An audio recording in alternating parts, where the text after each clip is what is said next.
This week, we are to look into the subject of healing. The misnomer, divine, is usually attached to any system of healing that does not use pills, powders, drugs, or knives. That the term is a misnomer, every student of this course will by this time be able to see. You will notice that the word divine has been very seldom used in these lessons. It is very misleading, and I have refrained from using it. To allude to anything or anyone as being divine is to attribute to it, or to him, some connection with the mysterious God. We have seen, however, that there is nothing mysterious about God at all. We have seen that he operates only through fixed and immutable laws which are not subject to change, and insofar as the term divine is applied to healing that takes place without the use of drugs or pills or powders, the term is erroneous. Let me say at the beginning of this lesson that all healing comes from the living God, whether pills, powders, capsules, or hypodermic injections are used or not. All healing comes from the living God. In the case of sicknesses, which are treated by the pill and powder method, God does the healing in spite of these things, and not because they have helped him in the slightest degree. There are a good many different sides to the subject of healing, and it shall be my policy to try to be reasonable as I can throughout the entire discussion. For nearly 20 years I was engaged in the retail drug business and still hold registered pharmacist certificates and licenses in several states. So in speaking of the action of drugs, I may be presumed to speak authoritatively. I must state here, however, that drugs do not, and indeed cannot, cure anything. There are a few drugs which will poison a person, and many that will not, but will if not taken in very small doses. If they are beneficial in small doses, why not prescribe them in doses as large as the average meal? Did it ever occur to you that it is rather curious just why drugs are given in grains instead of larger doses? The fact of the matter is that if larger doses than grains were given, the entire system would revolt against their use, and they would either kill the person taking them, or they would be vomited out of the stomach. The system will stand just so much dousing and doping, and no more.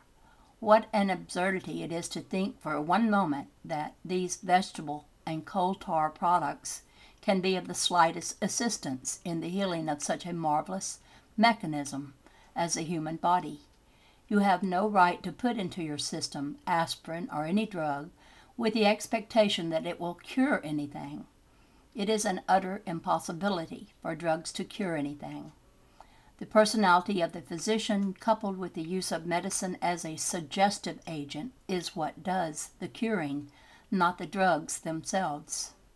One of the reasons for the continued drug medication so prevalent today is the fact that the manufacturing and wholesale drug houses have millions of dollars invested in their respective businesses. Many of them employ a staff of experts whose business it is to think up or discover some new remedy, thereby filling the coffers of their own pockets and making their employer's business successful. The next plan resorted to is the circularization of the medical fraternity by these wholesale and manufacturing houses of free samples of their nostrums, etc. If the story as told by the wholesale house appeals to the doctors as to just what this or that specific will do, then the doctor prescribes and the patient pays for it. If every physician was required to make up or prescribe his own medicine without the help of any manufacturing pharmaceutical house, there would be a sorry crowd of doctors, I'm thinking. Today, however, we have one continual round robin of therapeutic agents, remedies, salves, injections, serums, etc., all of which are tried on the ailing patient, and all of which he pays for, even the experimentation. If beneficial results seem to be noticed, then it is a fine preparation, but the patient takes all the chances, and so it goes along. If this doesn't work, try that. Maybe that will. When I think of the thousands of good American folk who are dousing their system with aspirin in order to cure their headaches, It oftentimes makes me wonder just what part of the head aches, the inside or the outside. Knowing the drug business as I do, and knowing some little about psychology, I repeat my former statement that drugs cannot cure anything. Some of the foremost physicians in the world admit this. It is passing strange how the whole system revolts at the taste of most of the dope put into it these days, and that fact alone should be a warning to the patient that the system neither needs nor wants the terrible concoctions forced into it.